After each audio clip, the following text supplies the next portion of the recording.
Welcome back to Naidu exam warriors YouTube channel. ఇంకెవరైనా మన ఛానల్ను సబ్స్క్రైబ్ చేసుకోకపోతే వెంటనే సబ్స్క్రైబ్ చేసుకోండి. అలాగే ఈ వీడియోని లైక్ చేయండి, మీ ఫ్రెండ్స్ అందరికీ కూడా షేర్ చేయండి. మనకి ఏహెచ్ఏ యానిమల్ హస్బెండరీకి సంబంధించి నోటిఫికేషన్ వచ్చింది. ఈ నెల 31వ తేదీన ఎగ్జామ్ కూడా నిర్వహించనున్నారు. అయితే దీనికి సంబంధించి కోర్టులో కేసు కూడా వేశారు. ఆ కేసుకు సంబంధించి 20వ తేదీన హీరింగ్ ఉందని చెప్పేసి అయితే ముందుగా చెప్పడం జరిగింది. అది కాస్త 23వ తేదీకి అయితే వాయిదా వేయడం జరిగింది. అయితే ఈరోజు ఆ కేసుకు సంబంధించినటువంటి అప్డేట్ ఏమిటంటే ఈ 23న ఉండాల్సినటువంటి హీరింగ్ అనేది 26వ తేదీకి అయితే వాయిదా వేయడం అయితే జరిగింది. సో ఈ విషయం పైన అసలు నేను ఎందుకు వీడియో చేస్తున్నా ఏంటనేది ఒకసారి వినండి. ఈరోజు హీరింగ్ అన్న తరువాత చాలామంది దాదాపు ఒక 50 నుంచి 60 మంది అభ్యర్థులు నాకైతే కాల్ చేయడం జరిగింది.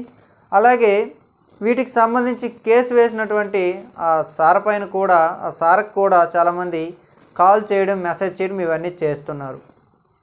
అయితే అసలు ఇంతమంది కాల్ చేయడానికి మెయిన్ రీజన్ ఏమిటంటే ముందుగా సిన్సియర్గా ప్రిపేర్ అవ్వకపోవడం అని అయితే నేను గుర్తించగలిగాను. అంటే కంప్లీట్గా చదవట్లేదని కాదు, కంప్లీట్గా చదువుతున్నారని కాదు, ఆ ప్రిపరేషన్ సరిపోదని అయితే నాకు క్లియర్గా అర్థమైంది. అంటే నేనేమంటానంటే 26వ తేదీకి హీరింగ్ అయింది. ఆ 26 కాస్త మళ్ళీ జనవరి నెలలో ఏదో ఒక తేదీకి అవుతుంది, లేదా సంక్రాంతి తర్వాత అవుతుంది తప్పించి 26ను కూడా కేసు ఏమీ తేలిపోదు. సో మీరేం అర్థం చేసుకోవాలి, ఈ ఎగ్జామ్కి ఆ కేసుకి ఇంకా సంబంధం లేదనే విషయాన్ని మీరు అర్థం చేసుకోవాలి. ఆ తీర్పు వచ్చేసరికి చాలా టైం పడుతుంది. ముందుగా దీనికి సంబంధించి ఈ ఎగ్జామ్ను పోస్ట్ పోన్ చేయండి, ఇప్పుడే నిర్వహించొద్దు, స్టే ఇవ్వండి అని చెప్పేసి అయితే కోర్టు అనే అవకాశం అయితే చాలా తక్కువగా ఉంది. ఎట్టి పరిస్థితుల్లో కూడా ఎగ్జామ్ అనేది వాయిదా అవ్వదు. చాలామంది ఏమంటున్నారంటే వాయిదా అయితే బాగున్ను, అసలు వాయిదా చేయాలని చెప్పేసి అడుగుతున్నారు. జనరల్గా ఒకరికొకరు ఫోన్ చేసినంత మాత్రం అది వాయిదా ఏమి అయిపోదు. యాజ్ యూజువల్గా అదే తేదీన ఎగ్జామ్ అయితే ఖచ్చితంగా జరుగుతుంది. సో ప్రతి ఒక్కరు కూడా గుర్తుపెట్టుకోండి. ఫస్ట్ ఆఫ్ ఆల్ కోర్టులో ఎవరైతే కేసు వేశారో వాళ్ళు అక్కడ కష్టపడుతున్నారు, దానికి సంబంధించి లాయర్ కష్టపడుతున్నాడు, వాళ్ళు ఏదో ఒక రిజల్ట్ తీసుకొస్తారు. ఈ మిగతా మీరు ఎవరైతే ఉన్నారో మీరంతా కూడా ఆ కేసు గురించి ఊరికే అప్డేట్ కోసం సెర్చ్ చేయడము, అలాగా గ్రూపుల్లో గంటల తరబడి ఉండడము, అసలు అప్డేట్ ఏటి వచ్చిందని చెప్పేసి ఏదో కష్టపడి ఈ యొక్క అభ్యర్థులందరి కష్టాలను దృష్టిలో పెట్టుకుని ఒక కేసు వేసాడు, పోస్టులు పెంచమని వేశాడు. ఆయన పైన విపరీతమైన ప్రెజర్ కూడా పెంచేస్తున్నారు. ఉదయం నుంచి రాత్రి వరకు అసలు గ్యాప్ లేకుండా ఫోన్లు చేయడం, మెసేజ్ చేయడం ఇవైతే చేస్తున్నారు. సో ఆయన కూడా చాలా ఇబ్బందిగా కూడా ఫీల్ అవుతున్న విషయాన్ని కూడా మీరంతా కూడా ఫస్ట్ ఆఫ్ ఆల్ ఒకసారి అర్థం చేసుకోండి. అర్థం చేసుకున్నాక ఈ కేసుని ఈ అభ్యర్థులు ఎవరు కూడా ప్రభావితం చేయలేరు, గుర్తుపెట్టుకోండి. ఆ కేసుకి సంబంధించి లాయర్ గారు అయితే వాదిస్తారు, జడ్జి గారు అయితే ఏదో ఒక రిజల్ట్ అనేది ఇవ్వడం జరుగుతుంది, అంటే తన యొక్క తీర్పు అయితే ఇవ్వడం జరుగుతుంది. సో మనం ప్రభావితం చేయలేని అంశం పైన మనం మాట్లాడడం కూడా అనవసరం. కాబట్టి మీరు కేవలం మీ ప్రిపరేషన్ పైనే టోటల్గా కాన్సన్ట్రేషన్ అయితే చేయండి.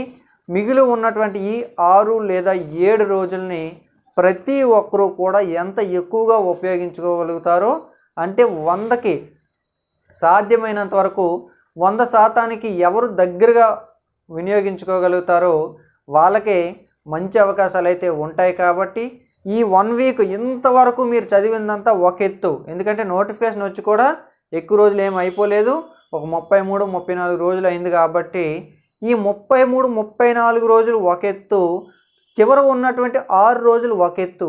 ఈ చివర ఉన్న 6 రోజులు ఎవరైతే పర్ఫెక్ట్గా కాన్సన్ట్రేషన్ చేయగలుగుతారో వాళ్ళే విజయం సాధిస్తారు. కాబట్టి ఇంతవరకు మీరు ఏదైతే చదివారో అవన్నీ కూడా 2 లేదా 3 సార్లు, అంటే మీకు ఎంత సాధ్యమైతే అంత, ఒకసారి అయితే ఒకసారి, 2 సార్లు, 3 సార్లు, ఎన్నిసార్లు సాధ్యమైతే అన్నిసార్లు కంప్లీట్గా రివిజన్ చేయండి. ఆ కంప్లీట్గా రివిజన్ చేస్తూ దాంతో పాటుగా ప్రతి ఒక్కరు కూడా ఈ మిగిలి ఉన్నటువంటి 7 రోజులు లేదా 6 రోజుల సమయాన్ని కంప్లీట్గా టెస్టులు అయితే రాయండి. ఓకే, అంటే టెస్టులు ఎక్కడ రాస్తారు ఏంటనేది మీ ఇంటెన్షన్కే వదిలేస్తున్నా. అట్ ద సేమ్ టైం మన నాయుడు ఎగ్జామ్ వారియర్స్ మొబైల్ యాప్లో కూడా టెస్ట్ సిరీస్ అయితే అందుబాటులో ఉంది. 20 టాపిక్ వైజ్ టెస్టులు, అలాగే 10 గ్రాండ్ టెస్టులు, అలాగే 2 ప్రీవియస్ టెస్టులు కూడా అందుబాటులో ఉన్నాయి.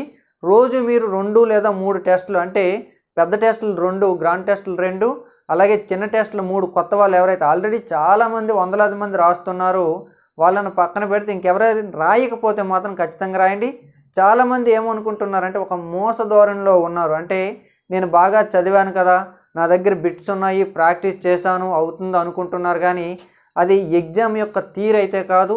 ఎగ్జామ్ తీరు ఎట్టా ఉంటుందంటే మెయిన్ ఎగ్జామ్లో మనం ఎలా రాస్తామో అలాగే ఫీల్ అయ్యి 2 గంటల 30 నిమిషాలు ఒక దగ్గర కూర్చొని ఆ ఫోన్ ఏదైతే ఉందో ఆ ఫోన్ పట్టుకొని కంప్లీట్గా టెస్ట్ రాయాలి. ఇలాగ ఒక 10-15 టెస్టులు కానీ మీరు రాస్తే మీలో ఉన్నటువంటి ఆ ఎగ్జామ్ ఫోబియా అనేది ఖచ్చితంగా బయటికి వెళ్ళిపోతుంది. అట్ ద సేమ్ టైం మీకు తెలియకన్నానే మీ నాలెడ్జ్ అనేది బిల్డ్ అవుతుంది. మీకు తెలియకుండానే అన్ని సబ్జెక్టులను కూడా మీరు కంప్లీట్గా రివిజన్ చేసే అవకాశం ఉంటుంది. మీకు తెలియకుండానే ఎగ్జామ్లో సమయం అనేది ఇంకా ఆదా అవుతుంది. అట్ ద సేమ్ టైం ఎగ్జామ్లో మీ మైండ్ సెట్ కూడా చాలా స్పీడ్ అవుతుంది. ఇవన్నిటికి ప్రధాన కారణం నెంబర్ ఆఫ్ టెస్టులు రాయడమే. ఇది నేను చెప్తున్న మాట కాదు, పెద్దవాళ్ళు నిపుణులు అందరూ చెప్తున్న మాటే. కాబట్టి వాళ్ళ మాటనే నేను కూడా మీ ద్వారా మీ వరకు అయితే చేరవేయడం జరుగుతుంది. సో ప్రతి ఒక్కరు కూడా ప్లేస్టోర్లో నాయుడు ఎగ్జామ్ వారియర్స్ మొబైల్ యాప్ని డౌన్లోడ్ చేసుకొని ఈ టెస్ట్ సిరీస్ని అయితే తీసుకోండి. ఇంకా ఆలస్యం చేయకండి, ఇప్పుడే ప్రారంభించండి. మీకు ఏవైనా డౌట్స్ ఉంటే 8332925030 నెంబర్కి కాల్ ఆర్ వాట్సాప్ చేయండి. అలాగే డిస్క్రిప్షన్లో అలాగే కామెంట్ బాక్స్లో కూడా యాప్ యొక్క లింక్ అయితే ఇవ్వడం జరుగుతుంది. ప్రతి ఒక్కరు కూడా సద్వినియోగం చేసుకోండి. I wish you all the best. మరొకసారి చెప్తున్నా, ఈ 1 వీక్ మీకు నచ్చిన టెస్టులు ఏవైనా రాయండి. మనవనే కాదు, నేను మనవ చెప్పాను, ఎవరో వాళ్ళు చెప్తారు. మీకు ఎక్కడ నమ్మకం ఉంటే అక్కడ టెస్టులు అయితే రాయండి. కానీ ఈ 1 వీక్ అయితే కంప్లీట్గా రివిజను టెస్టులు వాటిపైన కాన్సన్ట్రేషన్ చేయండి. Thank you.